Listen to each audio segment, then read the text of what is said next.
Evening, ladies and gentlemen, and welcome to the Monday night edition of the Real Chat Daddy Show. I am your host, Chat Daddy, and glad to be here with you guys on this fall Monday evening. It is definitely fall here in the Chicagoland area. Not the warm temperatures we had last week. Actually, we had a little rain today.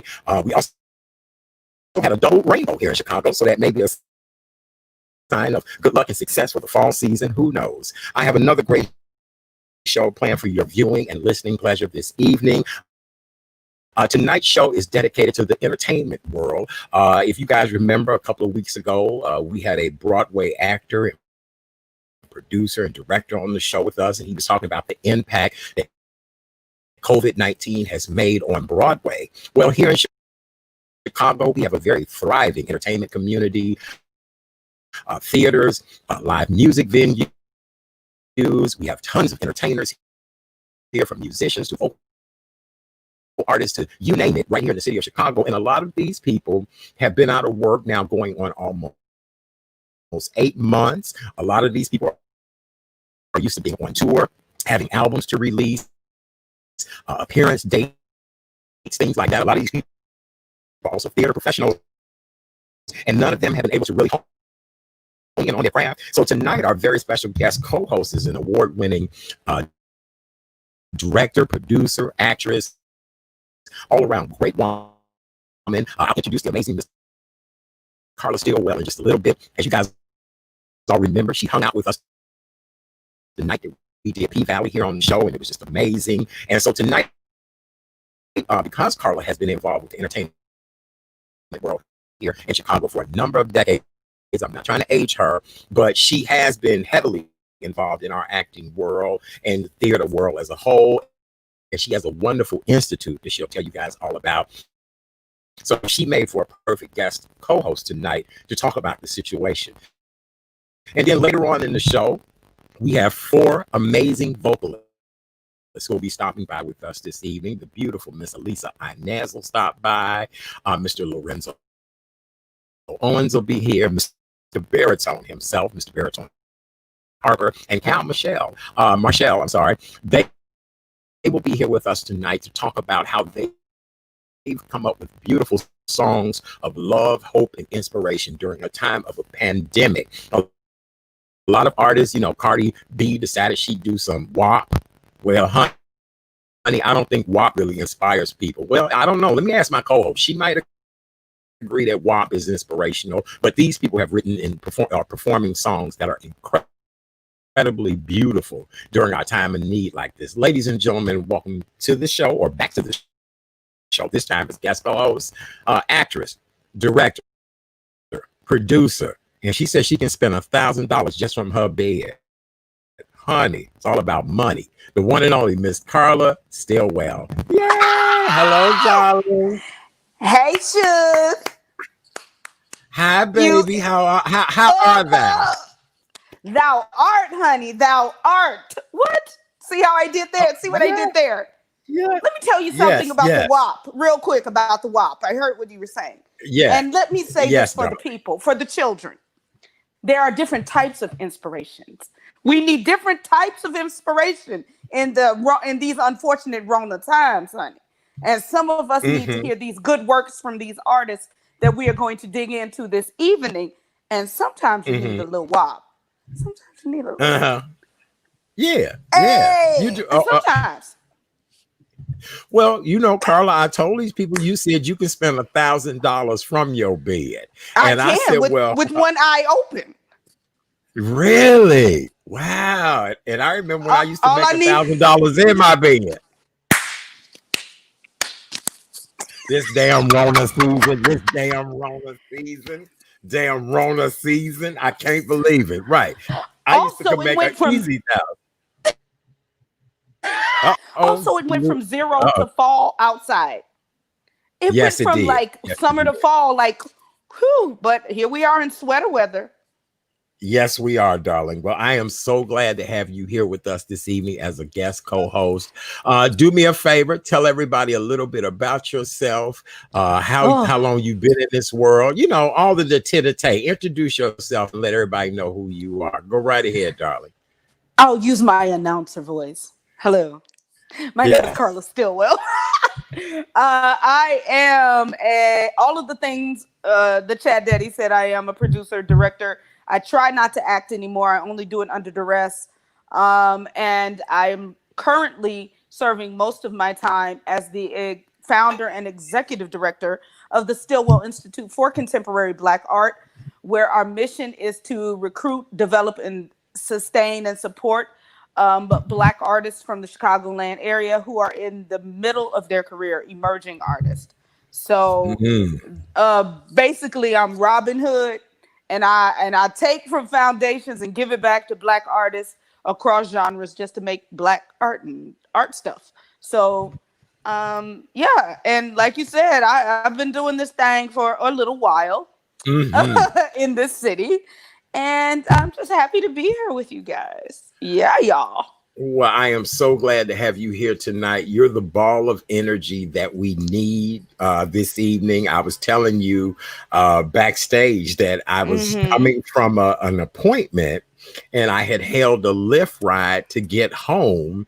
And the young man, I hate to say this, but a lot of times when you see these young people and kind of think, oh my God, a young driver. So I was expecting to smell of marijuana when I got in there. It wasn't the smell of marijuana. I said, okay, his car was clean, all of that. So when I get in the back of the car, he went to turn around in a parking lot. And it's in his turning around in the parking lot, I noticed that he kind of cut a bus off. I didn't think much about it. I'm thinking he's young. Maybe this bus saw him. I just didn't trip. So as we're Mm-hmm. riding and talking and all of that, I said, okay, he doing pretty good. I said, we'll leave it at that. He went to make a left turn, did not see this lady on us. The lady had the right of way, all of that. I saw the lady's wig fly off of her head. The lady was an older lady, so she got panicky, and I saw her hit the curb, right? I started screaming and I said, dude, did you not? And he said, oh, bruh, I can't see nothing out of my right eye. How is you driving the liftifications if you got visual impairments in your right eyeification? What? Honey, listen, I'm so glad I had on just basic underwear today because I was, I don't wear, you don't wear your sexy shit to the doctor's office. You don't, you know what I'm saying? That, yeah, that's Right. that's enticement of the doctors and nurses. So I had on just regular fruit of dilunes. And honey, when I got home, I had to put the fruit of dilunes in thy garbage because I had sharded because that's how right. That baby. Tie up the bag and walk But it to the God, curb. but God, that I am Yeah, on this God. show talking. I called my Oh my friend and Lord. I said, listen, this really would have been a call from an ambulance or an ER because really, if that lady, I mean, I saw her wig just go off her head trying to swerve, and I said, oh my God, yeah. So I'm not thank laughing. God. I'm not No, laughing. no, Oh no, Lord. no, no, no. I mean, thank God I am here. You know what I'm saying? I am so glad you are here. Because I can't believe it. I mean, I know you said you had a crazy, or what is it, ride share experience? Yes. Yeah, what happened? I've had a few. Well, I was in the ride share in the broad. We're driving and part of the whole viaduct just fell. Right there, right by where I was in the car, like a big chunk of viaduct fell Really? down. And she just kept driving. She was like, "Ooh, what was that?" I was like, "I don't know. You tell me. I almost died, not you. What do you mean?" Right. So anyway, and she was a younger driver too, and maybe they just don't have the same sense of urgency about life that those of us that have crossed the halfway mark. Girl, all I know is I got out squishing when I got out of his ride, and he says, "Well, I guess I won't be getting the 5 stars from you." No, boo, Well, no. you were visually impaired, so Right, no, right, no, right. you You won't. you you wouldn't see the 5 star anyway. Let's put it like that. And and again, I'm not a messy petty bitch like that. But excuse me, did I cuss? Yeah, I did because I Woo! almost lost my life today. I almost lost Yes, my life. Okay, all right. yes. Yeah, yes. All right. Yes, you Well, curse. Good for Carla, you. Yes. darling, how have you been getting through this pandemic? How's before I give the You latest COVID update, how's this pandemic been treating you? know what? I made a decision early on that I was just going to get on this horse and ride the Maverick. Like I I went through that early like March, April, May, where we were all kind of eating too much, drinking too much, and just staring into space like, Lord, I'm locked in the house. Right, But kind of when the weather broke, I made a decision like, whatever guidelines, whatever we're going to do, I just have to do it. And you have to just kind of have a paradigm shift in your mind. The right. world is Mm-hmm. different.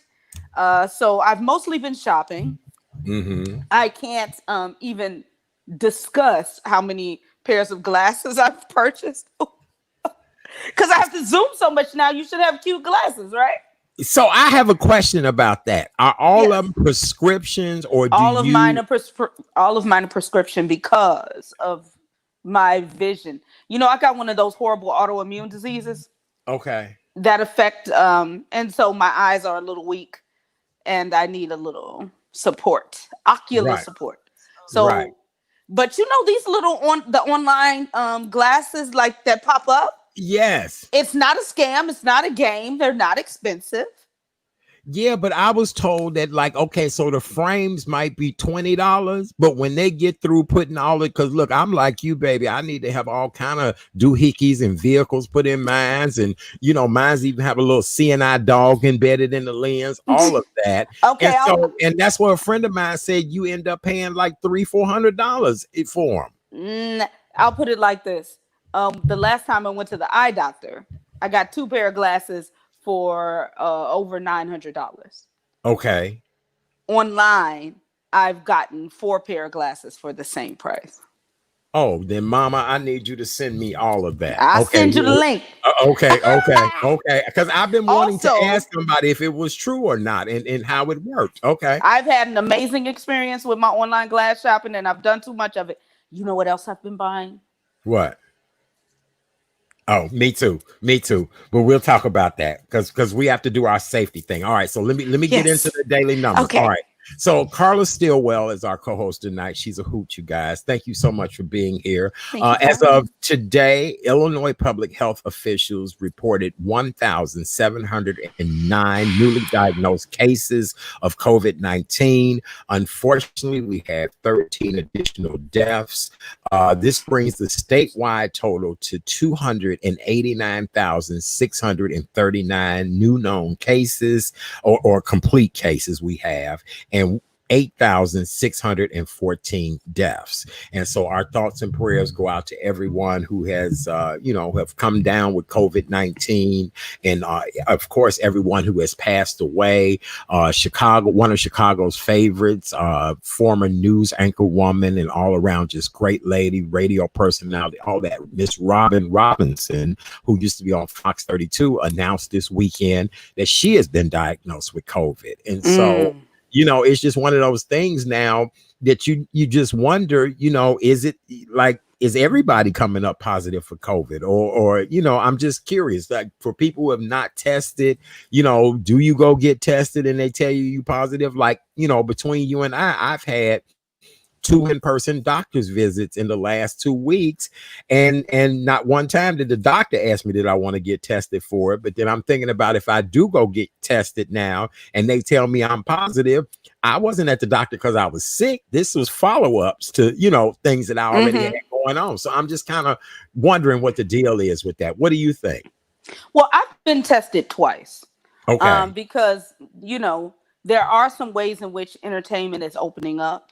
Right. And there are gigs that are in the bubble. A lot Okay. of I actually hosted an event in we created a COVID negative bubble. So I've been tested twice to be in these two environments. And it's the problem is there are not enough tests for it to just be like the flu shot or like something like your doctor says. Yes, it's not enough of them. So getting your test back is inconsistent.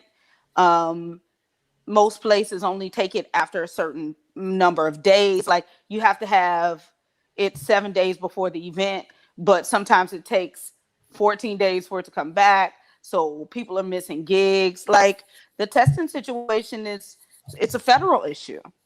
It's a Mm-hmm. federal issue. So I'm not Mm-hmm. shocked your doctors didn't offer because they don't have them. Like, Well, now here's the funniest thing. Where I went today, they were offering the testing, but by the time I came out, they were gone because there were mm, several, it was 4 o'clock. There were mm, several people who they came out as well from after their doctor's appointment who said, you know what? Now that I'm here, let me test. But they were right. gone already for the day. But, as I said before, anything that I've been going to the doctor for has already been pre-existing things. And these are just, routine follow-ups of what I Right. have going on. But no, other than that, I've been feeling great. I'm healthy as a horse, you Yeah, know? Yeah. I don't even think they're wasting tests if they don't think you have any symptoms. If you don't have a temperature, I had a dentist appointment Uh-huh. Saturday. They just temp checked me like, okay, Right, fine, right, whatever. right. Look, So like me, baby. Look. I have mine too. I carry one in my merch. I carry one. Look, people. I went out Saturday for brunch, and the people gonna run up on us at the bar and the restaurant. To my boop, I was like, honey, let me boop you too, boo boo. Right, and then I didn't know this. You can take it at the wrist. Did you know that? I But did not. at the doctor today, I found out because I said that to the nurse, and she said, "But watch this." She did me like this and showed me what I was. She did my wrist and she said, "Look at the difference, Mr. Sims." And I said, "Wow." I said, "Well, either way, girl, it didn't say dead, did it?" She said, "No." I said, "Okay." I said, "I just wanted to make sure."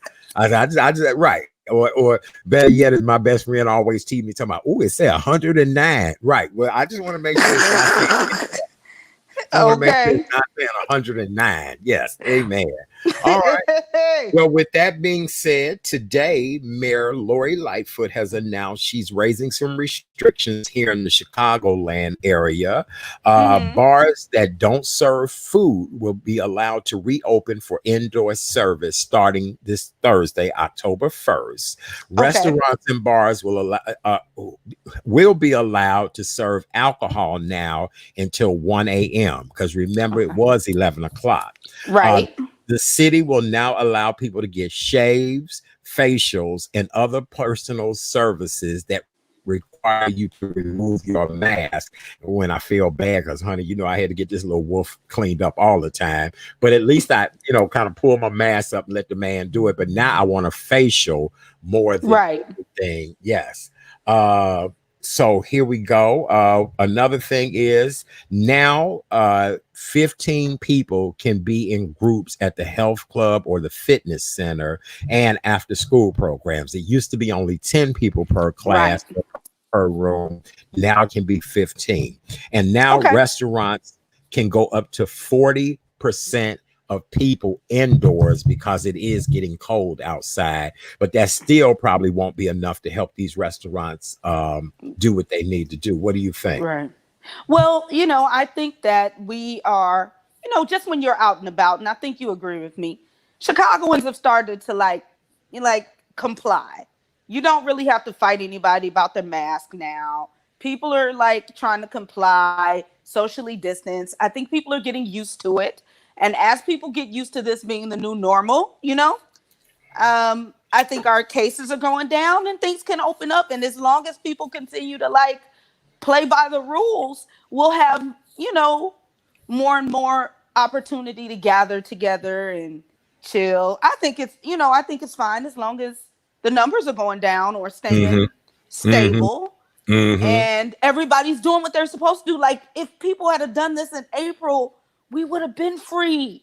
You Like know, but you know what, Carla? Here's the deal. I don't even think it was necessarily that as much as I thought the virus needed to work its way out of our system, if that makes sense. it In, does. in, It does. in March and April, people were so aloof; they weren't necessarily sure what to do, how to do it. I mean, you still had people that were in grocery stores openly sneezing, and just all of that kind of stuff. Where now I think people are just so much more cautious because I still see people running around without the mask on. I see people with the mask hanging down here and just, doing too much. And Right. so, I just think, as grandma used to say, it doesn't work this way out of our system. And a Maybe. lot of people, I think, have it wasn't as many. It's a difference between 25 cases and 8,000 cases, Yes. because 8,000 cases, everybody has been touched in some way. I know people who have lost their lives personally. I actually know more people who have contracted it and are now dealing with lifelong nerve damage, lifelong Yes. lung damage. Hmm. So I know, I've seen it, I've touched it, and I think it's touched a lot of people. And that kind of makes you go, oh, wearing a mask is not that deep.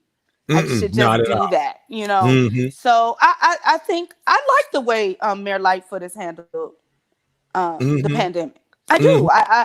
I think that her and our governor have done things with our best interests, Hmm. and I feel very positive about the way Chicago's handling it. I worry about the rest of the country. Because, honey, I look at Miami. Miami is about to wear me out. They And opening up strip clubs. You see baby, that? everything is open in Miami. And let Everything. me tell you Everything. something. Everything. Right. I like me a good stripper. I watch P Valley like everybody. But baby, not during the COVID. I don't want stripper juice right here Right. during the COVID. Right. Right. I'm with you. I'm with you. I don't need all that right now. Yes. I don't want the coochie 19. Right. Right. I don't want I I'm don't with want you. the ding-a-ling 19. Yeah, no, I'm with you. I need you to So keep all that over there. Yes, who's yes. going to the strip club? Oh, honey, they'll be standing room only. Are you kidding me? There are people who have, I mean, I have been told stories about people at the casino. I have a friend that works at the casino. He said, Mm-hmm. baby, it be oxygen tanks and wheelchairs lined up at 5, 6 in the morning. When they unlock the doors and let them in, they are standing there. He says a line for oxygen tanks and a line for wheelchairs. And he said, look, social distancing, they don't get that. I said, well, I'm sure they don't. I'm sure. So no, I guarantee you these strip clubs will be standing room only. Right. I'm telling you. I am telling you. I am. I am. So, with that being said, Miss Carla and I want to remind you guys what the rules are. Miss Carla, where's your Mm-hmm. mask? Wear your mask. Wear your mask. Mm-mm. Uh-huh. Uh-huh. Look, mine's all sexy tonight. Mine's is study. Oh, yours say vote. You being politically Yes, correct. I love you. All I right. have my Another vote thing. mask. Yes, we want to remind you guys to sanitize. Please I'll take sanitize. some of that, sir. Okay, here I'll you take go, a sugar. All squalls. right, here Thank you go. you. And rub together real good. Now, we prefer you guys use soap and water, but if you don't have soap and water, remember, hand sanitizer will work. Keep in mind, some of this stuff can be flammable, so do not be cleaning your hands and smoking a blunt or nothing at the same time. You will go up in flames. I'm just telling you. Be real careful, okay? Another thing we want you guys to do is social distance. You know what that means. Stay 6 feet apart from each other. Don't be all up on people. If you can smell their breath, everybody's too close. Oh, honey, if nothing else, this pandemic has taught us about our breath. You understand me? Baby, I look.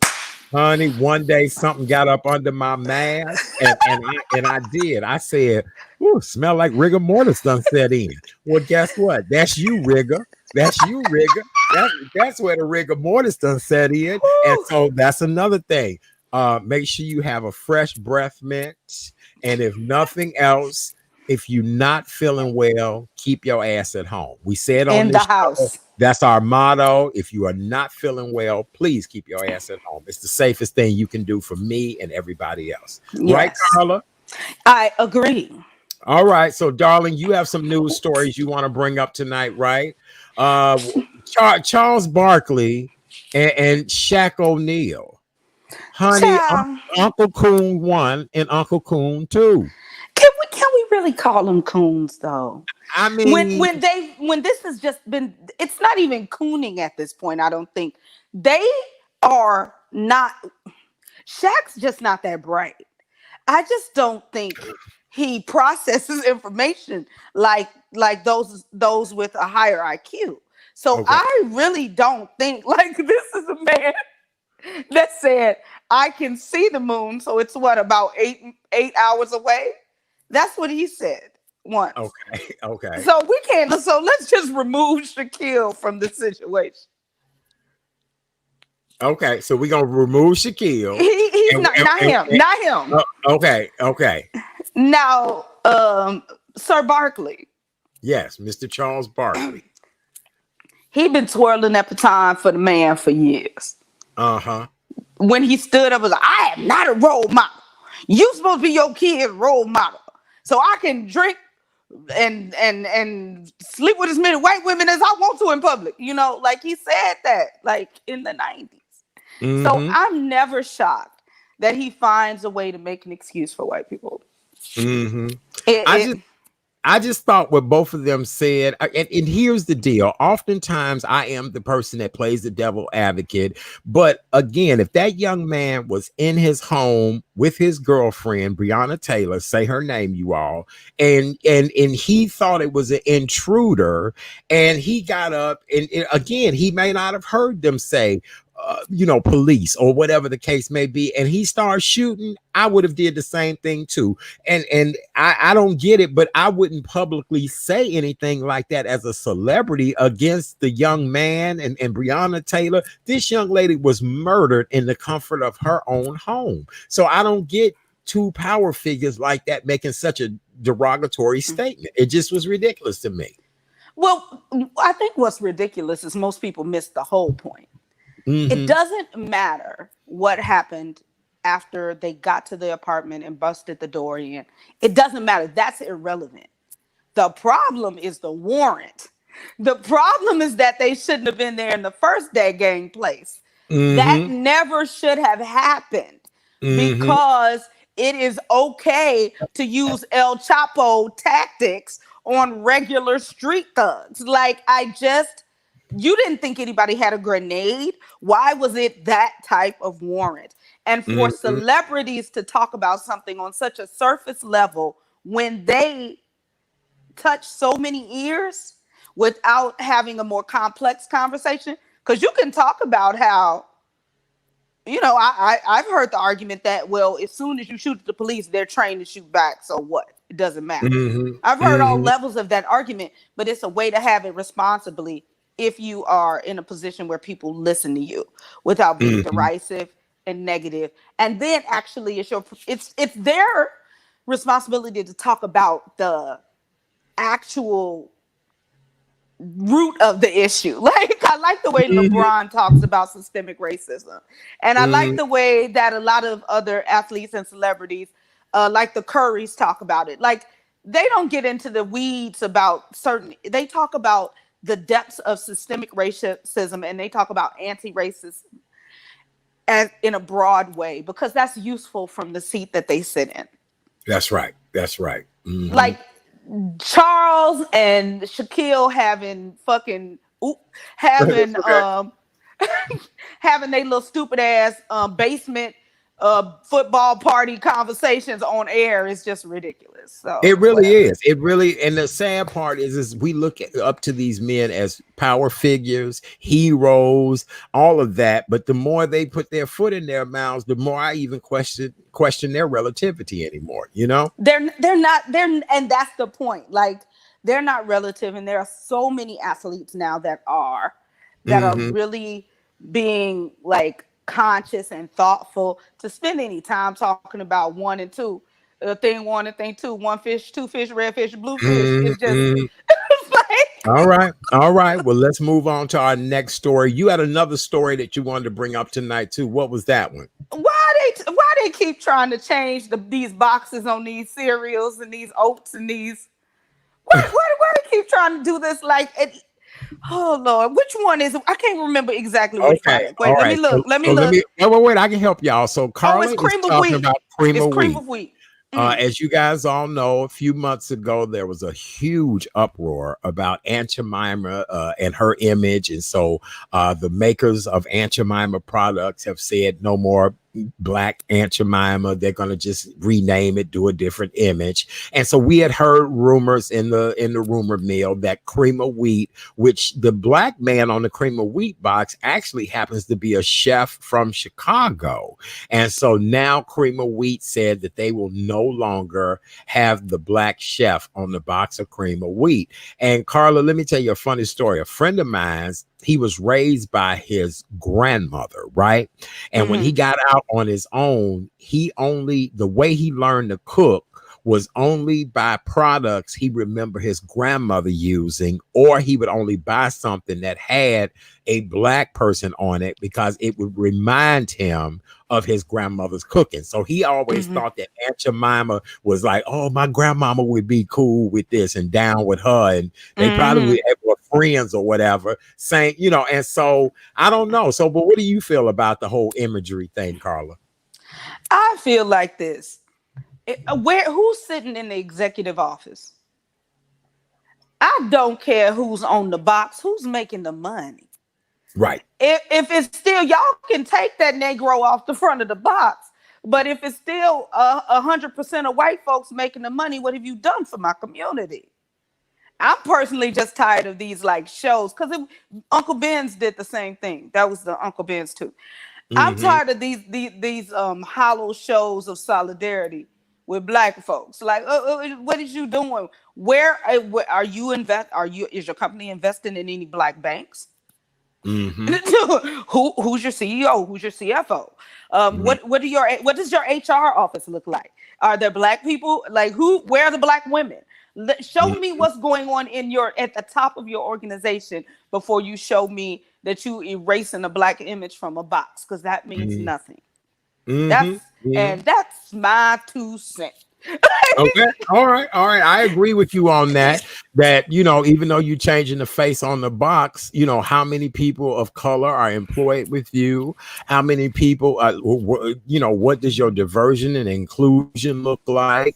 Exactly. How many at top level black executives do you have at the company? So I agree with you on all of that. And we're living in such critical and tender time right now that Land O'Lakes ended up taking the young lady off the butter. And so I mean, I don't know, but is Land O'Lakes giving any money back to the Native American communities? Like, I just can't get into it.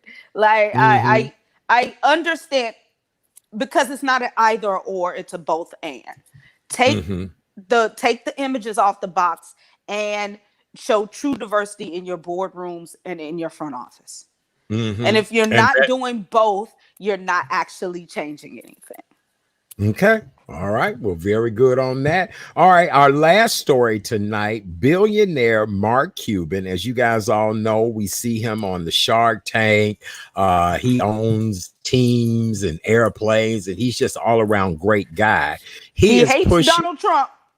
Well, he is pushing for $1,000 stimulus check to be sent to every American household every 2 weeks for the next 2 months, with the stipulation that the money is spent within 10 days or you lose it. Would you support this or not? So here's the deal. A stimulus check for $1,000 would come to every American household every 2 weeks for the next 2 months. And it would be $1,000 every time you get the check, but you'd have to spend all the money in 10 days. And as you and I both said, we would have no problem spending that money. But what do you think about that?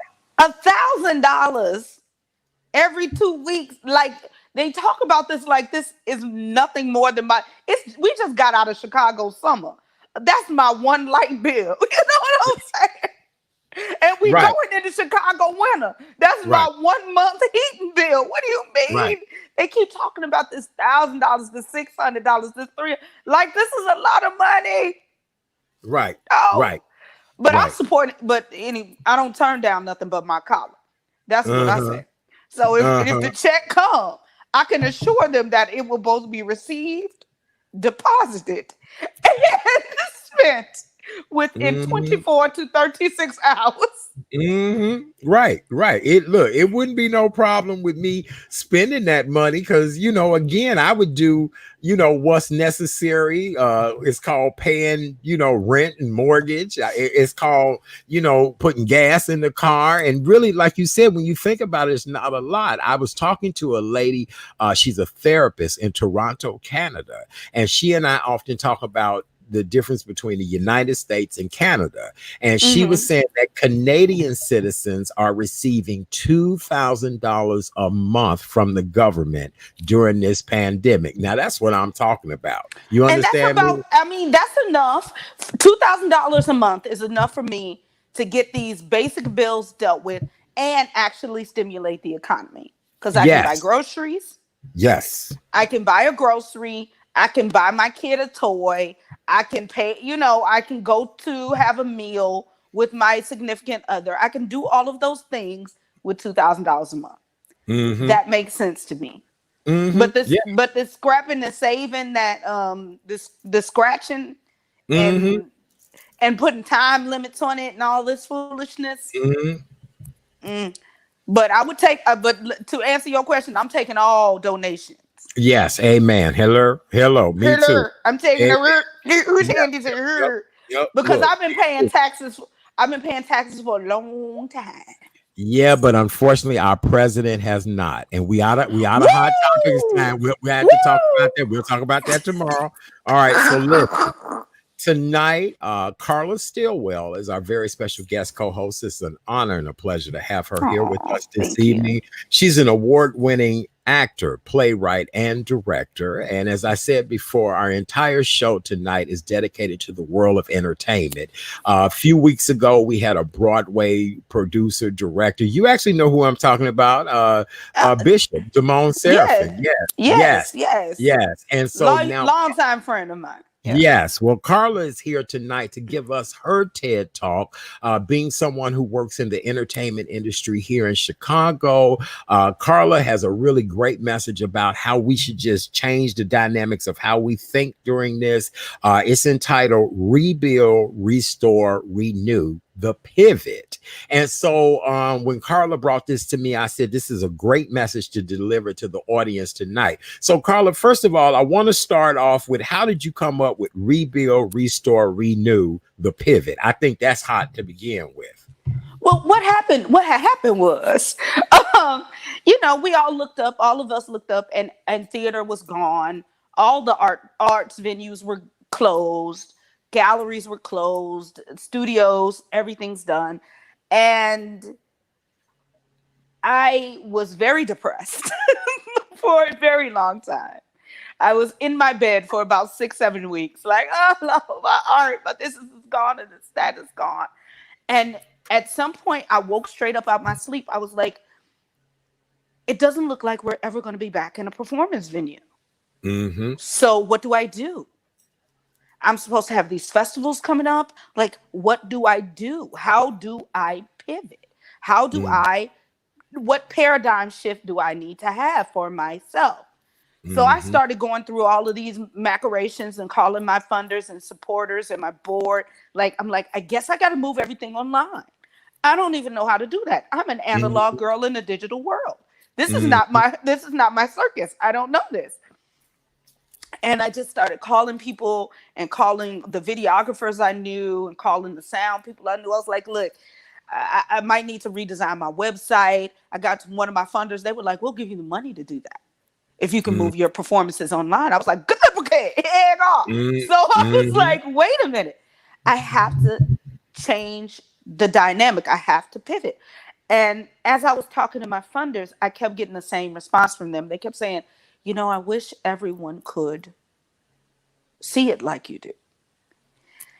And then I started talking to my other, I'm like, why are they saying this to me? And I started talking to other people I know in the business, and they kept saying things like, well, we'll just do such and such. And then when things open back up, and I'm like, am I the only person that doesn't, can't plan on things opening back up? Like, I don't even believe it. I don't even see that happening with no testing and no vaccine. I don't see us ever being in a place where it'll be 300 people in one room again. it's not even safe. It never should have happened to begin with. So I noticed that a lot of my artist friends were stuck because they couldn't make the shift. They Mm-hmm. couldn't pivot. They were tied down to the idea that performance or video or videography or film what had to be done a certain way, Mm-hmm. and they weren't watching what the people with actual money were doing. Like, Mm-hmm. look at what the NBA did. They created a whole like a bubble and world and season. Like, they weren't paying attention to all the artists that were doing their, like Erica Badu and them were doing the whole things in their homes with their friends and the mask and all the versus stuff. I'm like, the people that have the big resources are giving you the blueprint. We Mm-hmm. have to pivot. We have to change the way we think about engaging, because the truth of the matter is we're not going to get back that world we had before. Never, never. And then when you think about it, we shouldn't even want it. Mm-hmm. Because think about how clean everything is now. Think about how sanitized things are. Think about how peaceful it is to go if you have a, like I have a COVID approved spot at nail spa. Like, it's plastic and it's safe and they test. Like, so my desire when I figured out what I was going to do was to talk about the rebuilding, the restoring, and renewing, because you're not going to be able to get that thing back. Mm-hmm. Let me ask you this. Is it okay to mourn the loss? And that's something that I had to ask myself, because of course my platform prior to this, of course, was radio, talking to a world every night via iHeartRadio. And when that happened, really, I told my good friend Javonda and Donegan, who was the one behind making me do all of this, I said, listen, sweetie, I need to take a break. I need to rest for a minute. I need to, kind of find out who I am again. That was 5 years of producing a show, being on the air every night, talking to strangers, just all of that. Where now, I needed a minute to mourn. And she told me, no. Yes. She said, keep it moving, keep it moving. And here we are now online talking to people. I'm getting A-list guests. I'm getting people who nobody said no. Anybody who I talk to right now, I talked to the vice president of a major company the other day, and I said, well, I'm not. She says, honey, we want the Chat Daddy experience. We don't care where it is. Can people see it and hear it? I said, yeah. Right. She said, it's you that we want the interview through, not the who you did them before. It's your brand now. And so I'm wondering, is it okay for us to mourn that loss of whatever that used to be? Here's the thing. I think we confuse mourning with stopping. You can mourn something and still move forward. I am a theater. I started taking theater class when I was 10 years old. I am a live performance ham bunny. Being in a space, in a live performance space, is as natural to me as it is breathing. And I miss it. And it is sad that I can't go. The first bubble experience I got to be in with my friends, like I literally started crying like I'm an artist. And it's okay to miss that thing, but you can't, as the old folks used to say, you can't wallow. You can't wallow in the misery, Right. Yes, you can mourn it. It was beautiful. It was your life. And it was important. And it made you the person you are.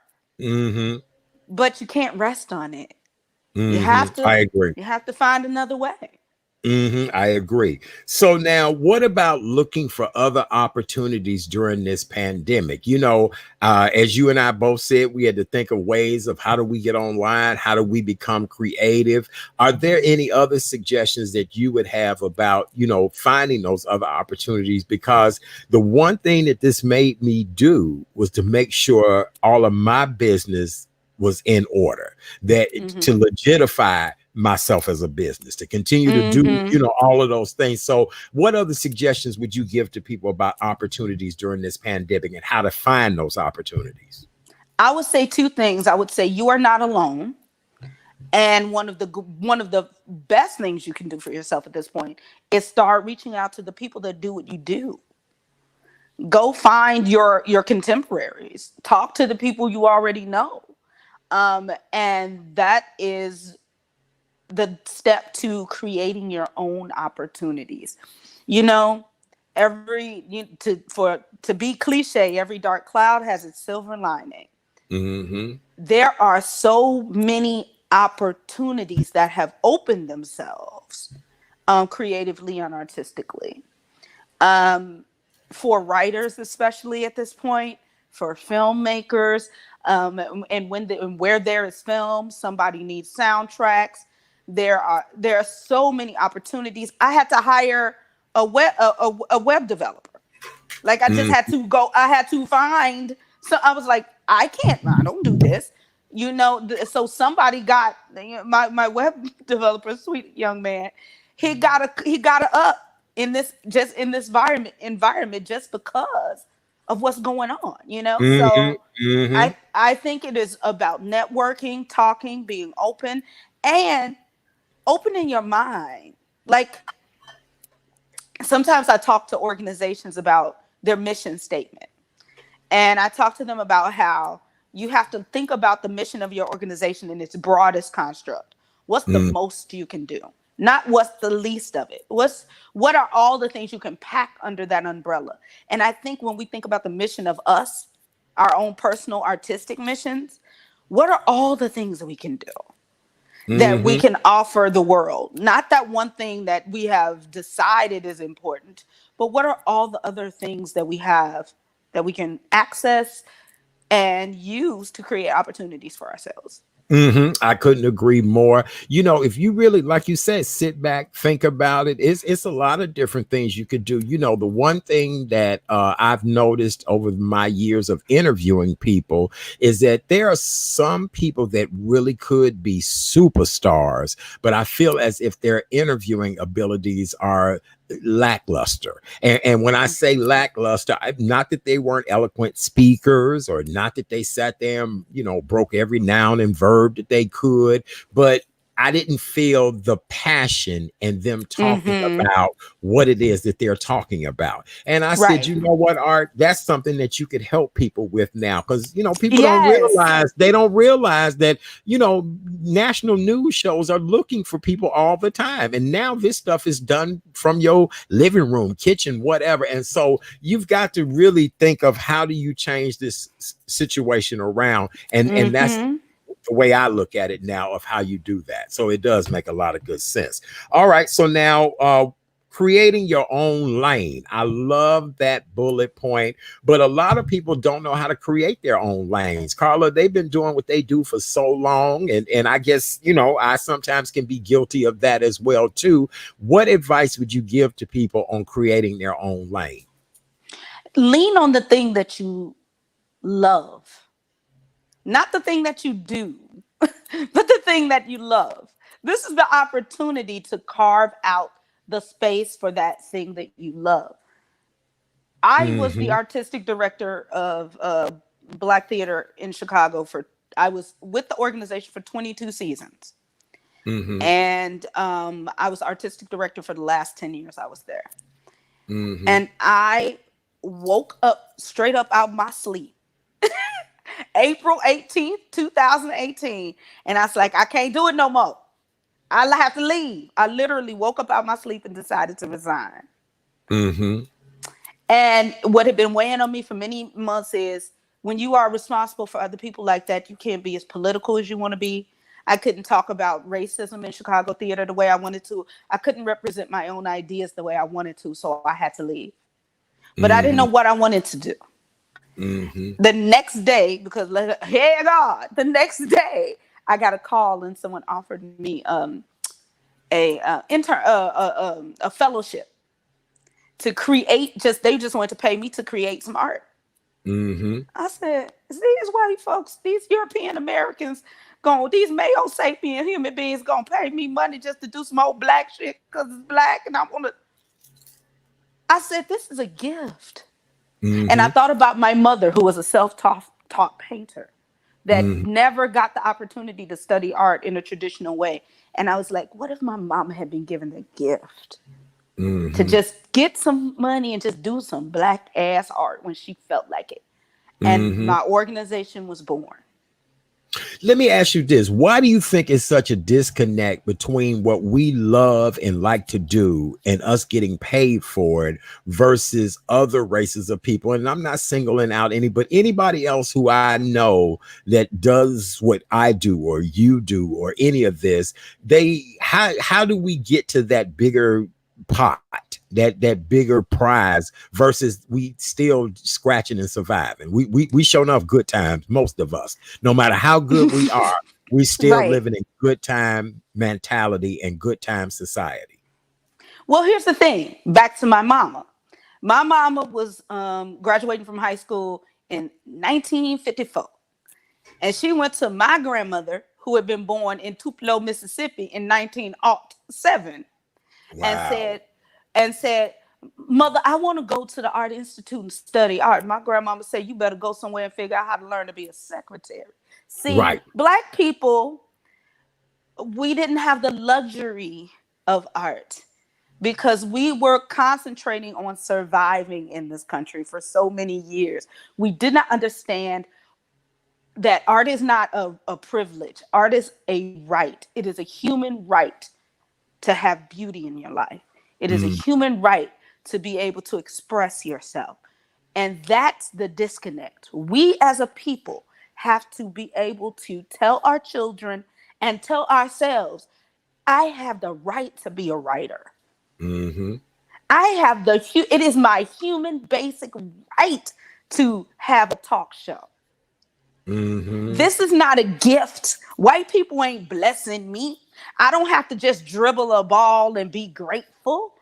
I have Mm, the right to use my God given abilities to create joy and beauty and magic and speak my full humanity. mm-hmm. That's the difference. That's the paradigm shift in our community. Other folks know they got the right to be human. Because I just, if anything, pay me my worth. Let me do what everybody say I'm so amazing and good at.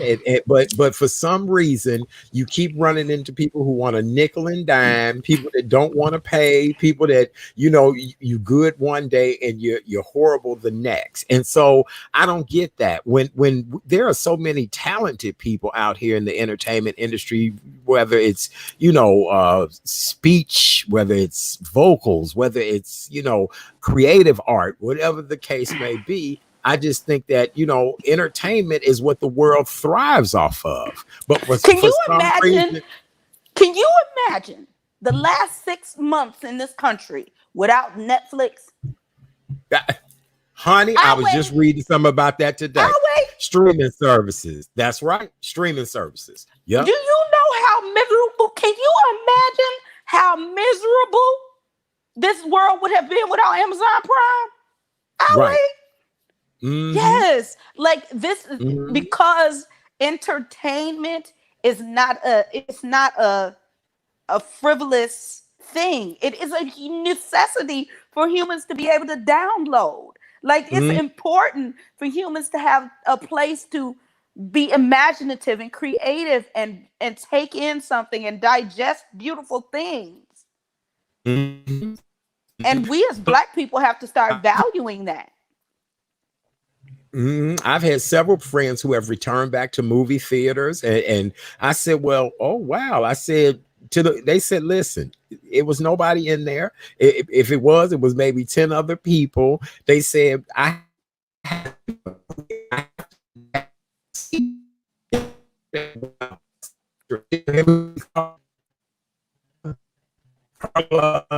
did she lose? Did I? Wait, Oh, no, you got crunchy on me.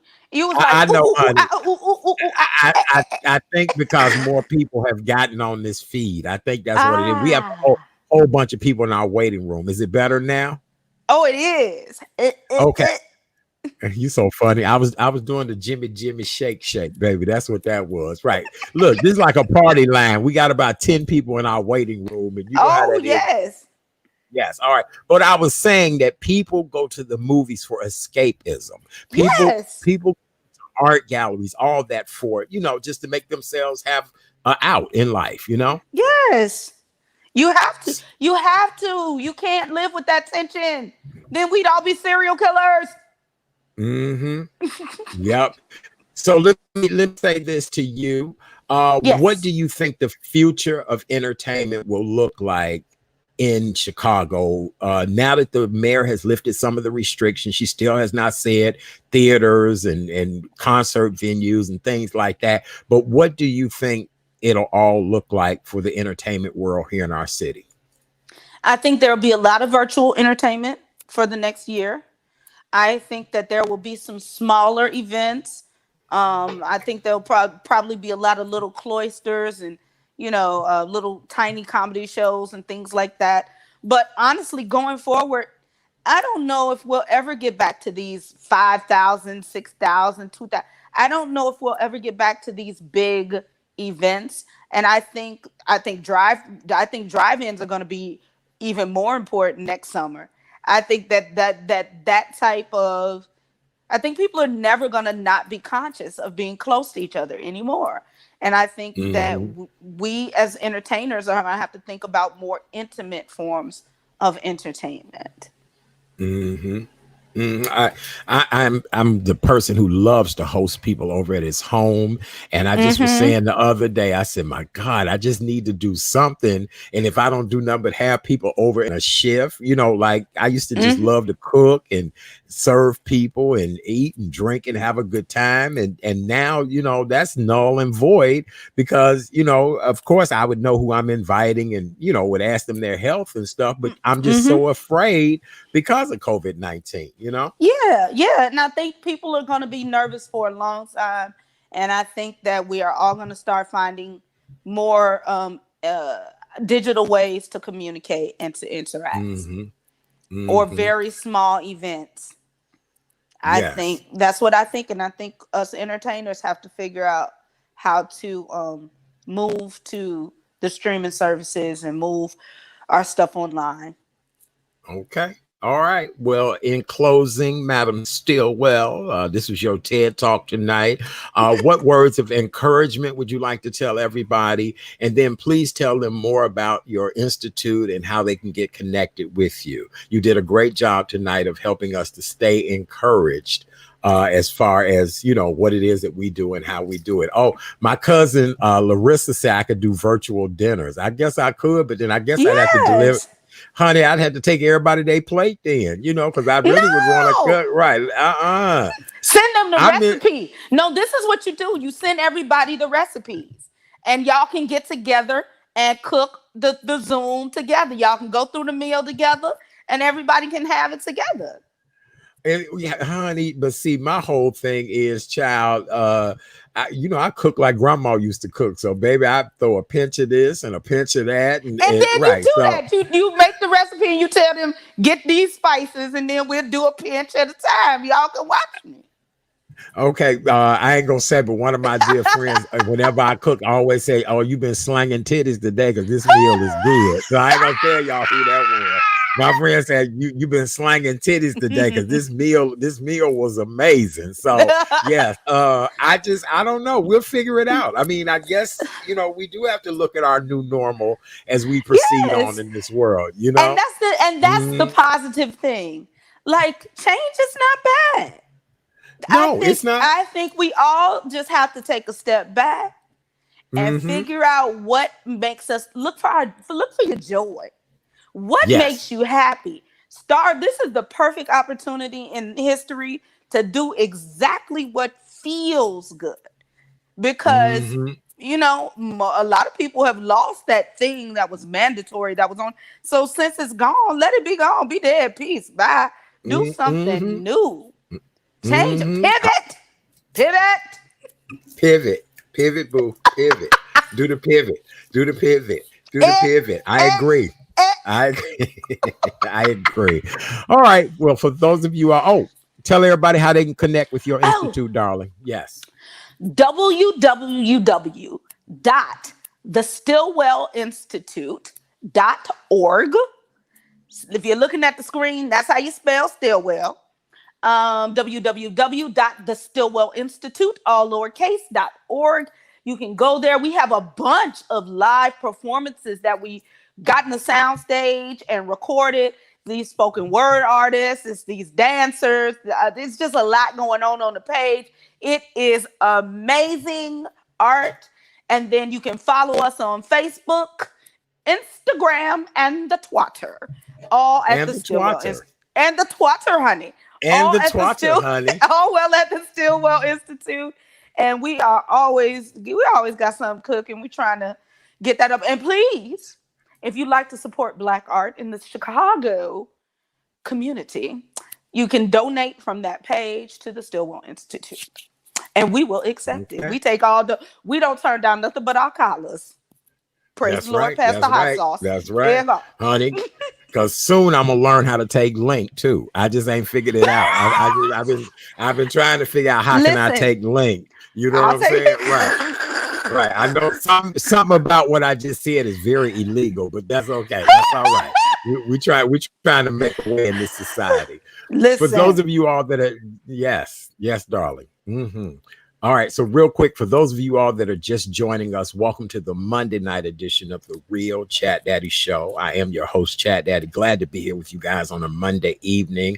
I almost didn't make it tonight. I was almost in a horrific accident. I saw my life flash before my baby. I was in the back of that lift and saw my life flash before my eyes this evening. And that woman's wig flashed before the honey, the lady wig shot off her head and she hit the curb. I'm not laughing. But I just thank God that lady had the wherewithal to stop her car quick enough to just, keep that accident from happening. So thank you, Lord, for that. My co-host tonight is the amazing Miss Carla Stillwell, award-winning actor, producer, director, humanitarian activist, just all around great woman. She just gave a very impressive conversation on how to pivot during this time for those that are in the entertainment industry.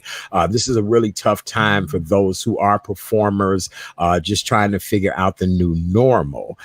Coming up on tomorrow night's show, I'll only be on for 1 hour tomorrow night from 7 to 8 p.m. As you guys all know, the first presidential candidate debate is tomorrow night between number 45, who only pays $750 in taxes a year, where I'm laying awake every night in bed wondering how to pay the IRS. Okay, ding, ding, ding, ding. And he's the president of the United States and owns stuff all over the world. I don't get that.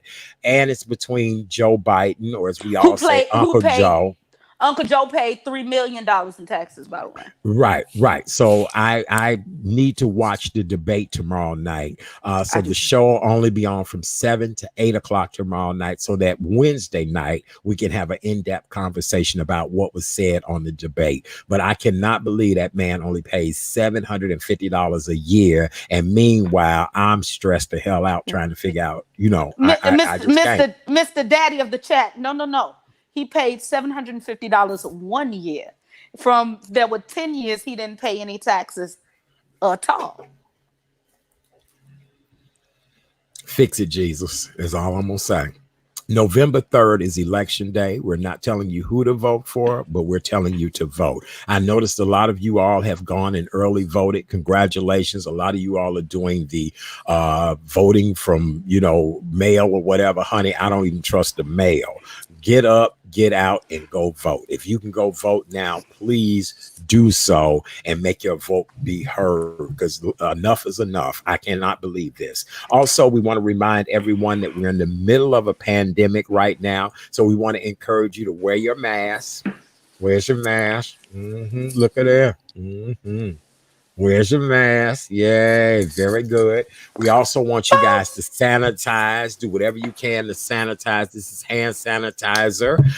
We also want you to use some soap and water. Good old-fashioned soap and water. Get under your nails, all of that. Remember touching all these door handles, toilet knobs, all that. Stay safe, stay clean. social distance. That's really important. Make sure you step back, stay off of people. As Carla said earlier, if you can smell their breath, you too close. Okay. And we also want to remind you guys to keep your ass in the house. If you're not feeling well, stay in the house. It's easy. It's simple. Now more than ever, if you call your job and say, they're going to tell you to keep your ass at home. And they may not dock you for that day. They may not. Right. Because they nervous. They real nervous. So just do these safety precautions and safety tips to help feel better. Carla, are you having a good time as the co-host tonight? How you feel, darling? Listen, let me tell you, I have both my water and my wine. Oh. So I'm being very biblical with my beverages. Yes, I see. And so is there a particular meaning? But look like you doing the spiritual beverage more than you are doing the wine beverage. Wait. I mean the water beverage. Well, I'm sorry, like you're doing the wine beverage more than you're doing the water beverage. Wait. Okay? Let me catch up. Okay. Is it a trade-off? Is it a trade-off? You have to have equal parts. Okay. Biden Harris 2020. I see your cousin Larissa's like, she telling who she voting for. Oh, everybody is. Hello to Amy Lizzo. Glad to have her on with us tonight. We appreciate Izzo. We appreciate having her here tonight too. So she's telling us that too. All right. So don't forget, Tuesday night edition of the Real Chat Daddy Show will be on for 1 hour tomorrow night. We're gonna have a really great time. Make sure you come back. This show is on Monday through Thursday from 7 until whenever we get tired. We're broadcasting via Facebook, YouTube, and Instagram. Do me a favor, go over to YouTube and like the Real Chat Daddy Show. Subscribe to the page. Facebook, you can do the same. And on Periscope, you can watch this show live. And you can always watch encore shows later on down the road on YouTube and Facebook. All right, so our next segment this evening is a beautiful segment that I'm excited to bring to the show tonight. These are all artists who I personally know. They're phenomenal people. And these people have all had just what I consider just a beautiful career as vocalists and consummate entertainers. And so when the pandemic happened, these were the 4 people who I noticed took charge and created some type of song that best spoke to the times we're in now. So I'm going to introduce each one of these people. I'm going to let them tell you about their song. And then they're going to talk to us about what they had to do to pivot, how they're staying alive, any words of wisdom and encouragement that they may have. Our first guest tonight is coming to us from, I think, Austin, Texas. She's traveling, but she had time to join us this evening. Not only is she beautiful, but she's an amazing vocalist. Ladies and gentlemen, welcome to the show, my good friend, Elisa Inez. Yay! Wait, is she there? Hey, me. Hi. How are you? Hey, I'm great. And yes, I'm in the great state of Texas, Austin, the live music capital of the world. Yes. And here, are they having performances down there yet, or are they still on shutdown too? They're pretty shut down, but there's some outdoor activities you can get into down here. Okay, good. I'm going to introduce everybody and then we'll come back to you and we'll make it all happen. Okay. Perfect. All right. Our next guest is a gentleman who is a jazz vocalist. When I say to you, this man's voice matches his name. He's performed all over the world for heads of states, kings, queens, you name it. Ladies and gentlemen, please welcome to the show.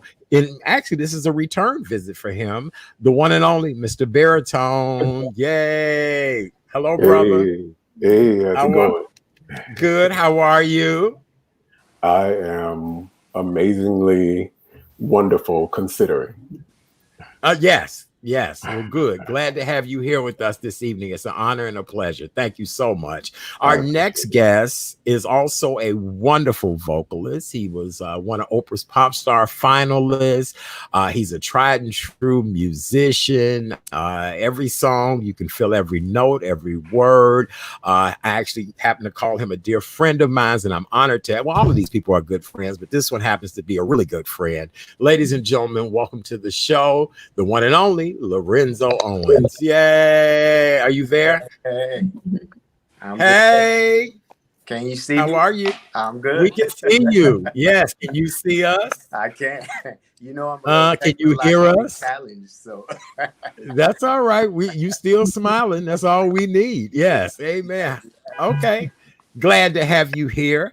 And last but not least is a young man who's really making an impact on the music industry, singer, all around just great guy. Originally from Chicago, but spends a lot of times honing his craft.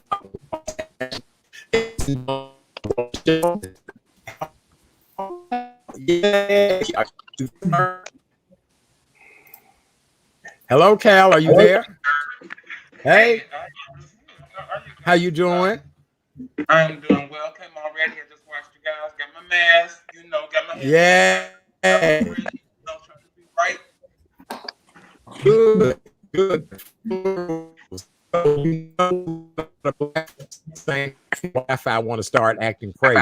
So I was wondering if what we was going start on. fading out, just put your finger up, you guys, and let me know that it's acting crazy. Elisa, we're gonna start with you first. Introduce yourself. Tell everybody about yourself and your new song that you've created. Okay, my name is Elisa Inez. I am from Chicago, born and raised. The song that I have re-released is called Smile Again. And it's just a positive song telling people that no matter what you're going through, no matter how tragic it is, that eventually you will smile again. So you just have to hold on to hope and hold on to faith, and you will smile again. It's that simple for me. Oh, I love it. All right, let's go to Baritone. Baritone, tell everybody about your new song and a little bit about your career and who you are. Well, I am a star, and no, I actually I'm a jazz singer. I've traveled around, some everything, everywhere, like you said. The song is titled "Living in a Brand New World." That was actually I created the song out of uh, recognizing that most people right now during the pandemic were they had a desire to get back to normal, and normal doesn't exist anymore.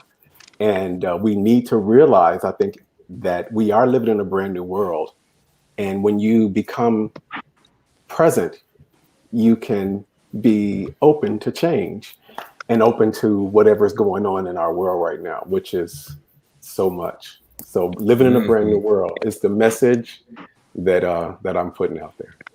Very good. All right, we're gonna go to Lorenzo. Lorenzo, let's talk about who you are and your wonderful new song and what you are up to. Here we go.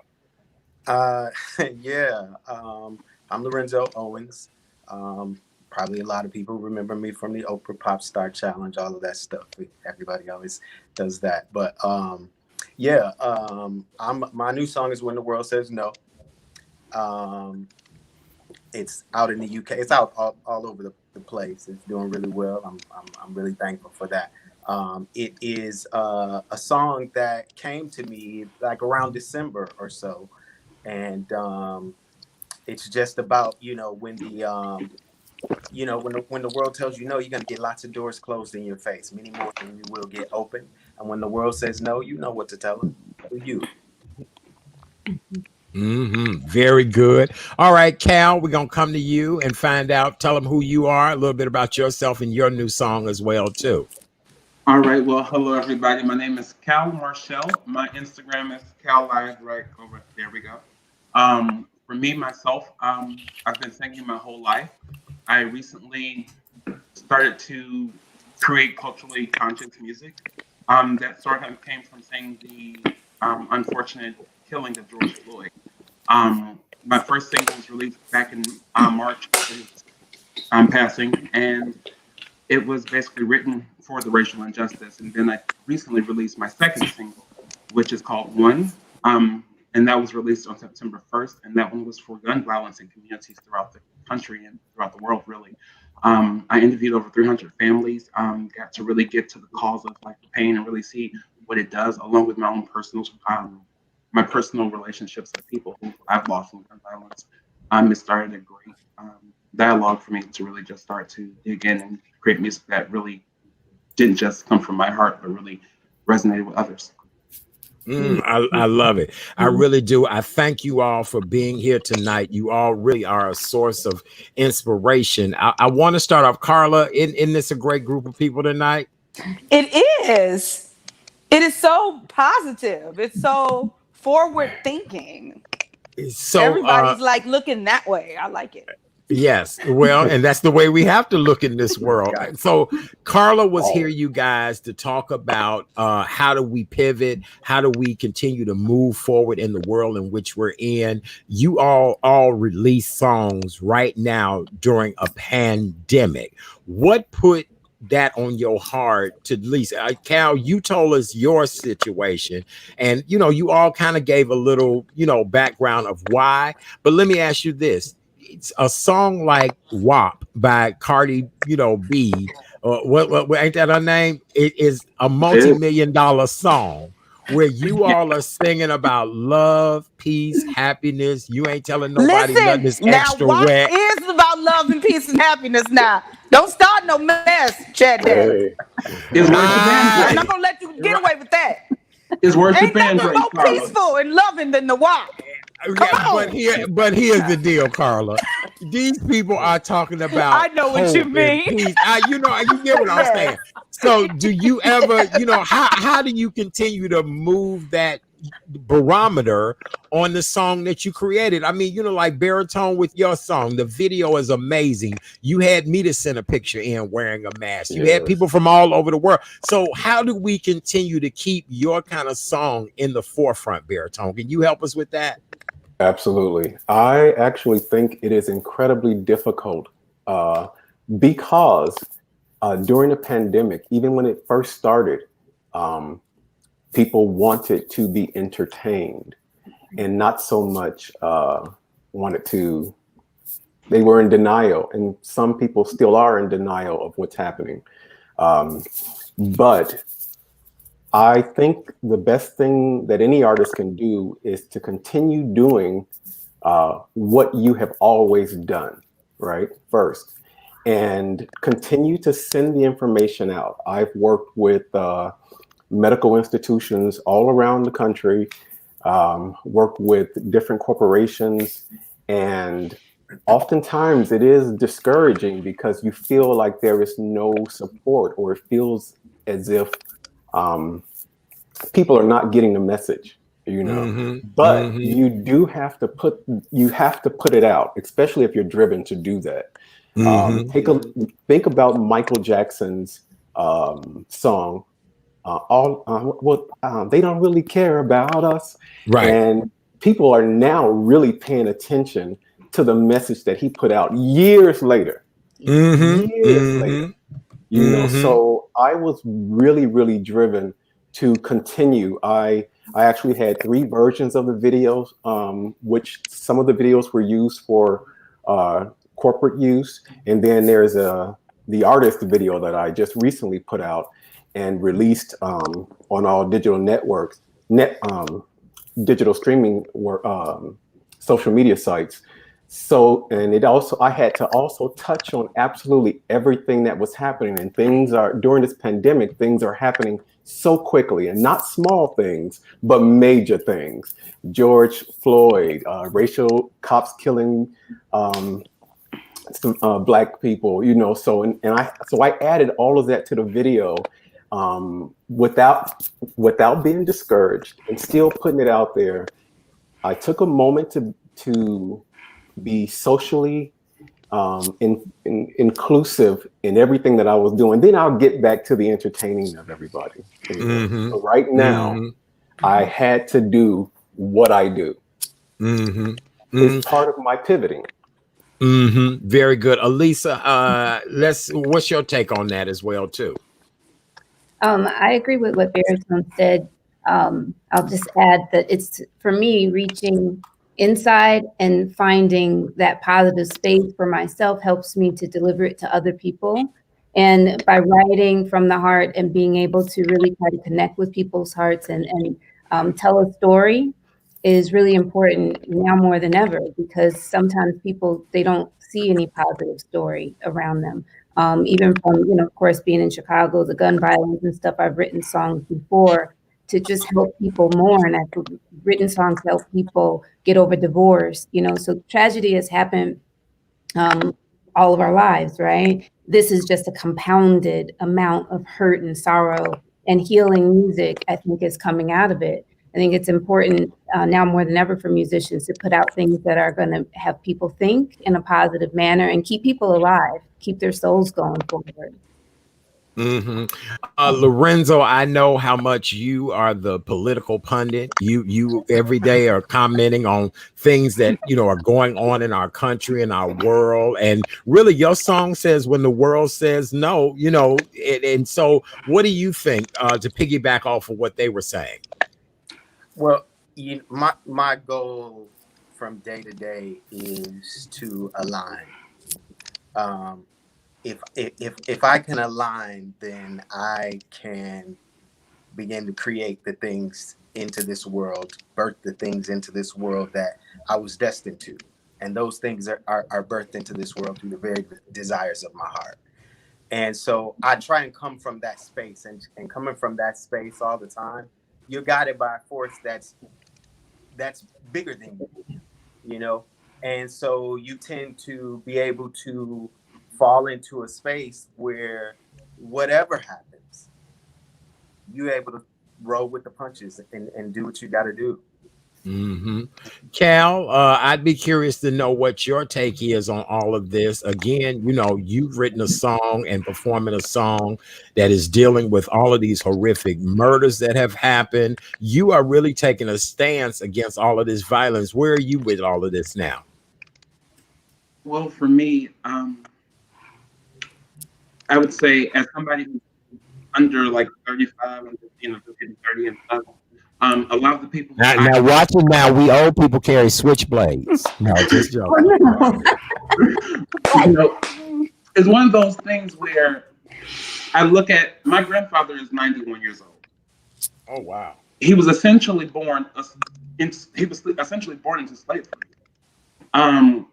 But then I'm not that old. My mom is almost 60. It's like a weird way for me because I was raised around people who were raised in different environments, different generations, in a different era. With that being the case, and with me still being sort of attached to a younger generation, as you all were saying with like the Charles Barkleys and all those people, I feel as though for me as an entertainer, as an artist, as a person, I was given a talent or a gift from God. And so with everything that's going on, anyone who's been given a gift from God, if you aren't using your gift to make it better for the next generation and for what's to come, then what are you really doing with it? And so for me to see the violence and for me to see all these things, I realized when I saw George Floyd, like as a child, I was bullied. I used to get picked on, kicked down. I used to get beat up. I even got choked out because I didn't have on Jordans and we used to shop at Payless. When I looked at George Floyd and saw he was being choked out and no one cared, no one stopped, it flashed me back, and then this man never got up. When I see people getting shot, I have cousins who were shot that never made it to the hospital. I have cousins who were shot that did. All these things affect me. I grew up in Buffalo Grove, Illinois. It's crazy. And when I looked at how my life has transpired and how all these things have essentially affected me as well, I realized that it wasn't a singular incident, but it was actually something that could happen to anyone. And so that's what made me want to stand up and start to use the voice that God gave me to actually try to create change and cultivate more than just a song, but actually cultivate something that would actually hit people in a different way. Like with my song One, it's a question. What could you do to make someone shoot you? What action has to be taken for that? And it's like, so it's weird. My take on violence, like, look at the people who are creating it more or less than just trying to sing to it. Wow, I love it. That was all beautiful. Carla, do you have some questions for our guest tonight? Well, I just, I think they discussed very clearly and beautifully the idea, the train that I've been on is the pivot train and the paradigm shift. And I guess my question would be, What was that moment? Because I know what it was for me as an artist when I woke up and was like, I'm just not doing this shit. I'm just not laying here like this. Like, I got to do my art. Like, what was that moment? And I guess anyone who feels compelled to speak to it, when you woke up in the middle of this crazy, like, this is crazy and I will not let it dictate who I am. Like, what was that? Did you have a very clear, like, I'm making a choice to pivot, or was it just an organic change for you? I did. Yeah. And my moment. I'm sorry. Go ahead, Right. Baritone. I'm sorry. Go ahead. No, go ahead, Cal, and then we can go to baritone. My my moment really came when I actually fully watched the George Floyd tape. When I heard an adult man crying for his mom and begging for Mhm. and at that moment, I realized that it didn't matter that he was a black man in a different state. It didn't matter because at the end of the day, this black man was dying. And in all honesty, the people who did the crime, just like with Breonna Taylor, have not done anything. And it made me look at being as a black man, we're in open season. So that was the moment that said, you need to use your voice because you may not have one again. Every day I walk outside, it could be gone. And what do I want? And what do I want my voice to leave behind? Baritone. Well, for me, it was a little different because I saw all of the different artists as soon as the pandemic hit. Everybody hopped on social media, and they were all happy. They were performing and putting up their Cash App. I know some people got mad at me for saying this, but I did not want to get on social media and sing and act like I was happy because there were millions of people dying all around the world. And I remember telling my sister, I was like, it's like when you go to a movie and there are thunder, lightning, killings, and a plague comes down and kills everybody. And when you leave that theater, you say, "Oh, if that happened to me, this is what I would do." And if you you pose that question to anybody right now and ask them, "What did they do today?" They definitely did not do anything that remotely resembles what they should be doing right now. And I realized that music has played a major role in every traumatic thing that's happened in our country. Well, in every country, because we listen to those voices. We listen to Aretha Franklin. She was the voice of the civil rights. Nobody heard that before, and so I was driven to create something, not because I just wanted to sing. I didn't want to do anything, but I will never stop doing what I do. What I do, if you want to use, everybody was using that word pivot. I didn't pivot from what I do. I just pivoted from putting out a jazz album and writing the song. So I'm still doing the exact same. I have never stopped. When the world stopped, it actually felt like I sped up. Because I'm never going to stop doing what I do naturally. I think when we do that, we become confused, or we feel diminished in some way, that we are powerless. But actually, we are not. We are not powerless at all. Just continue to do what it is that you do, and do it well. Put it out, and let it. Just like when women have babies, you birth those babies, you put them out there, and hopefully they do good in the world. And that's exactly what my intent is with living in a brand new world. Because like I said again, there are so many things happening, but there is always a message, one message, and that is everything has changed, and we have to adapt to that change. We just have to, or else you're headed towards failure. Very good. Miss Inez, you want to add something to that? Yeah, I would say that I put out a song called Take Comfort years ago, and it came as to answer Carla's question about that moment. it was a moment when I felt like there were so many people around me that were so afraid and uncertain early on in the pandemic when we first had the shutdown and everything. So I revamped that song, put it back out because it talks about taking comfort and being able to look for someone's hand in the storm and know that everything's okay. And I put together a campaign basically on social media with a phone number that people could text if they needed a positive note or a lyric.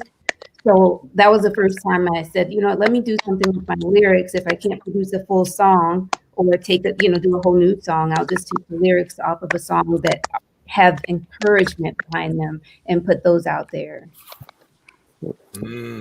I love it. Lorenzo, you want to add something to that? Yeah. For me, it wasn't really a moment. It was like things are kind of gradual in my life like that, and so it's like anything else, that happens. You get knocked down, you get back up and you keep moving. So I had my time of pausing and just, it was all so crazy at first. You just didn't know what was happening and how it was going to happen, and we remember all the rumors that were around, and all those things. I took my time to just pause and be still, more than anything, and just try to center myself. But for me, it was just a really organic thing, because as far as When the World Says No, that was a work that started happening in December before we knew anything about any of this. And it just so happened to be a very, very timely message by the time we actually finished it, because we did it coast to, James is on the East Coast and I'm here in Chicago. And so by the time we finished, we were just kind of getting word of all of this stuff, and we're like, well, what do we do now? Like, but then it was like the message is timely for what is happening right now, because we can't stop. The world continues to move. We just have to figure out the new normal and move accordingly. Yep, you are absolutely right on that. I'm just proud of each and every one of you. I know you each personal. You're all just beautiful people. And just to know that you took a time like this, because the things that are going on in our world now are of a biblical proportion. Like Baritone said, look, don't let nobody fool you. Wildfires, floods, a Yeah. pandemic, people stuck in the house. I know people that have not been out the house in almost 8 months now. You get what I'm saying? They, just right. Oh, Baritone, right. I know, just I all will of not that. know. Yeah, right. And so, it's just mind boggling to know this is our new world. Carla, do you have anything else you want to add, ask our guests before we let everybody give their, final thoughts or whatever? Go right ahead. I'm one of these old squishy tree hugging ass theater people. So, Oh, I always want to end a good peace circle with one word. Like, what's your word? What do you want to give? What's the word you would give to the people as you say goodbye to them this evening? I'm gonna start with Miss Inez, and then when you get done with giving your word and good juju to everybody, please tell them how they can find you guys, follow you, all that stuff, and how they can get your song. Go ahead, Miss Inez. Okay, so the one word that is coming to me is patience. And Mm. just want people to be patient with each other and with yourselves during this time. Um, you can reach me at Elisa Inez Music on any social media, and look for new music on my YouTube page soon. All right, very good. I thought that was great. Let's see. Let's go with Brother Cal next. Go right ahead, Brother Cal. Your final closing thoughts and your song and how we can continue to follow and support you. Okay, so my final closing thought, the word that I would use is hope. Um, for my generation, for generations that have gone on, I think one of the things that we have lost is hope, which is what helps to create empathy. So hope is my word.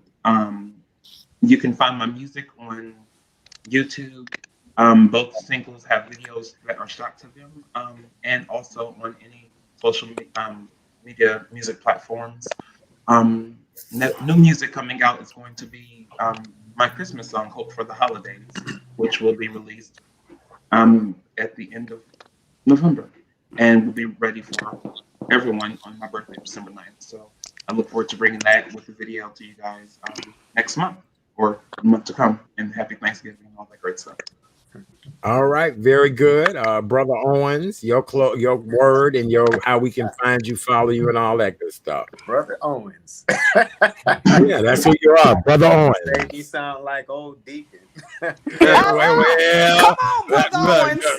Come on in the house, Brother I'm Owens. not gonna give any backstory. I'm trying to pretend like I'm trying to pretend like Oh, we there don't you have go. backstory. True enough, why don't you? He know what he doing. He know. Right. Brother Owens. No, my word is love. Love. Nice.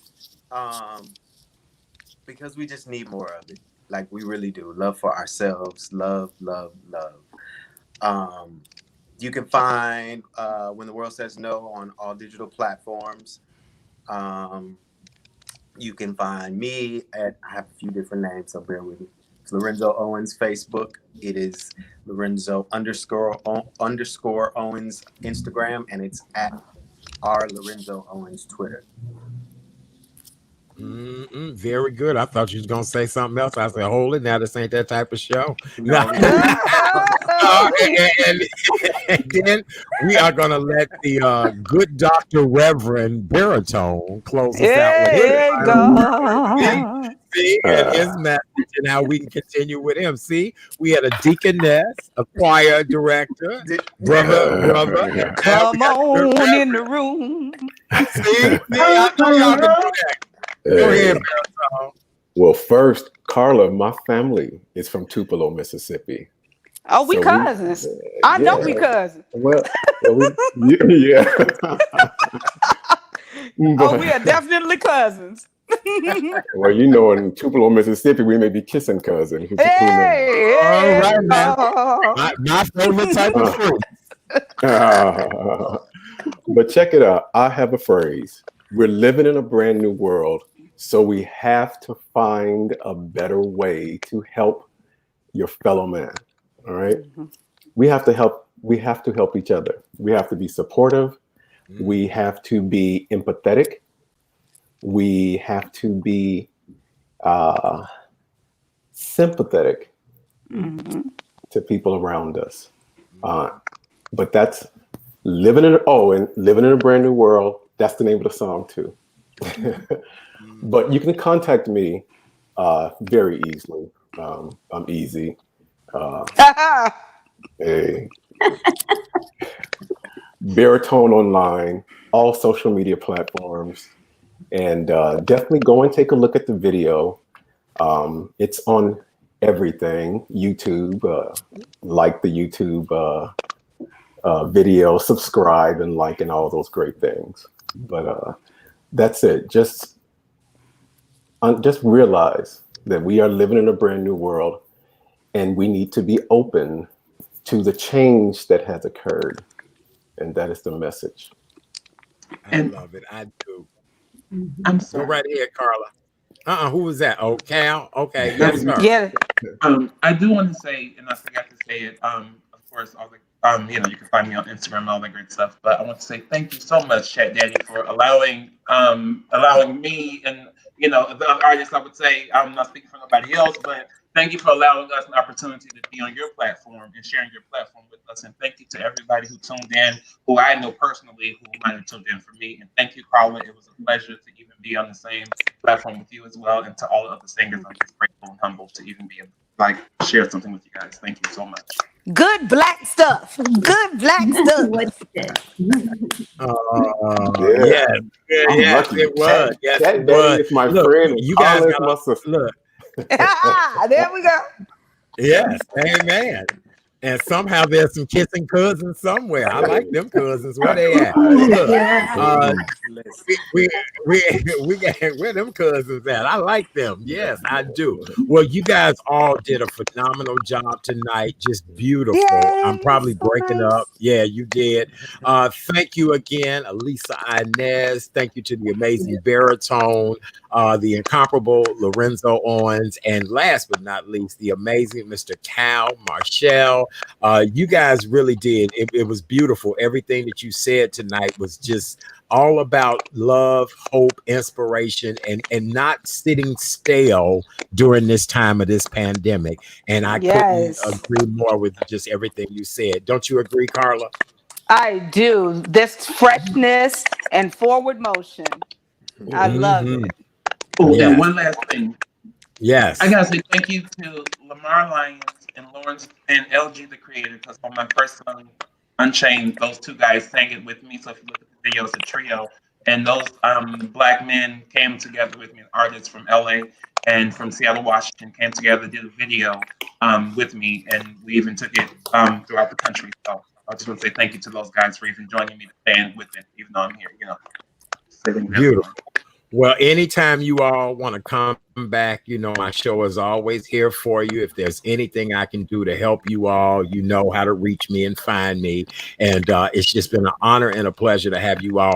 Do me a favor, Miss Inez, go to the Tito's factory and bring me a drum of Tito's, A not the drum. 1.75 bottle. Honey, I need a drum. If you need You taking shipping, Tito's orders? You taking right, orders? right. I Look, mean, if I need look, if I need to send you shipping money, but tell them people to send me a keg of Tito's. That's how crazy life has been for me lately. oh. Okay, we'll see what we can do. And you'll be Okay. listening to all of our songs while you're, All right. waiting. I will while I'm drinking my Tito's out of the keg with a straw, I want with a some splash Tito's. of cranberry, just a splash. Yeah. I know. I love you guys so very much. Thank you for being here tonight. Thank you. Great Thank you. job. Great job. I love you all. This was absolutely amazing. You guys Thank have a you great so much, Cal. Thank you so much, Baritone. This was good. All right, boy, this Wi-Fi is getting croquet. There we go. Yay. We were moving everybody. Yay. Carla, we did it. We did We it. did What you think? it. It was I know. great. It was Yes, amazing. I know What a good everybody is loving time. the show. Everybody, oh wait, we got a lot of great feedback before we go tonight. People loved you with me, which I knew they would. That's why I made you co-host. Let's see. Let's see. Somebody says we appreciate the vibe from everybody, which we do. It was really good. Good idea to take a pause and refresh. Yep, the new normal. It was excellent. Everybody loved you, Carla. They said, LOL, how funny you were tonight. Yes, she was. She was incredible. Let's see what other comments that we have. Wait. I saw one in here from Ursula. What happened to it? She said that this show deserves a standing ovation tonight. Boy, this Wi-Fi is acting a fool. Oh, here we go. There you go. All right. Thank you, Ursula. We appreciate you. Marguerite said, beautiful show. Eve said, outstanding. Thank you, Chat Daddy, to all of everybody. It was good tonight. It was really great. So, Mother Carla, dear, in closing, darling, what do you want to say to everybody again?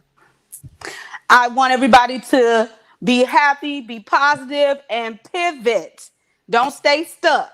Just turn around, keep it moving, find something new, freshen it up. Mm-hmm. Mm-hmm. Look, as they said with the hokey pokey, turn yourself around, and that's what You know I've what, had to do. Chat Mhm. Daddy, I'm about to tell you, I'm being raggedy. I have let my battery get down to 0. Oh I'm about Lord, to we lose get ready to go. We get ready to go, Mama. We love you, Mama. We finna say good night. Bye, Good baby. night, I good night. I love you. See you later. Oh, thank you. So listen, everybody. Thank you so much. I just reach out that show tonight. It's all about the entertainment world, like entertainment here in Chicago, how they had to pivot and do something different. I appreciate you guys. Thank you so much. me.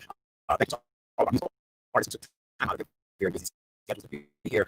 Carla Stillwell was an amazing co-host. She really, really was. And I appreciate you guys so much. Do me a favor, please go over to YouTube. I need more people to subscribe to this show. The more people who subscribe to the show, advertisers will actually come to me, and the show is able to build and be on different platforms. I can change, the way the Wi-Fi is and all of that great stuff. So if you guys could subscribe to my YouTube channel, that would help me out quite a bit.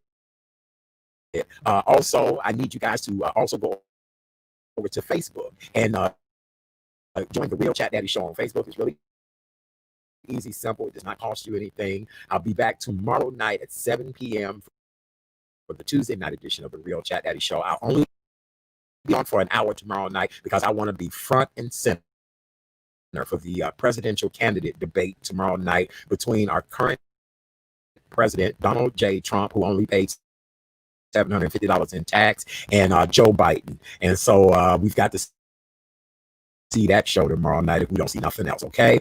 Make sure you guys do all the right things. We are in the midst of a pandemic, so please make sure you wear your mask.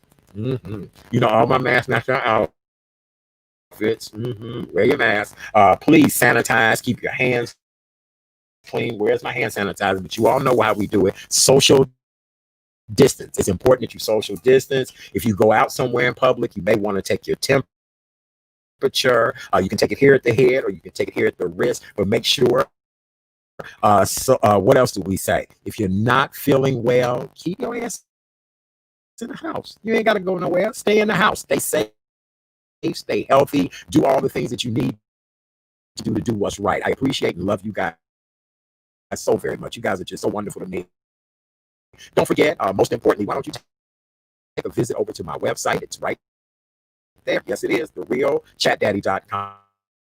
Everything you need to know about me is on my website. You can book me there. You can talk to me. Everything is at my website, TheRealChatDaddy.com. Well, I love you guys. Stay safe. God bless. I promise to be here tomorrow night at 7 p.m. for a 1-hour show. Then we're going to watch the presidential debate. And then on Wednesday night, I guarantee you I have a knock you off your feet show. It's going to be great. So just be here Wednesday night. We'll do a recap of the presidential debate. I love you all so very much.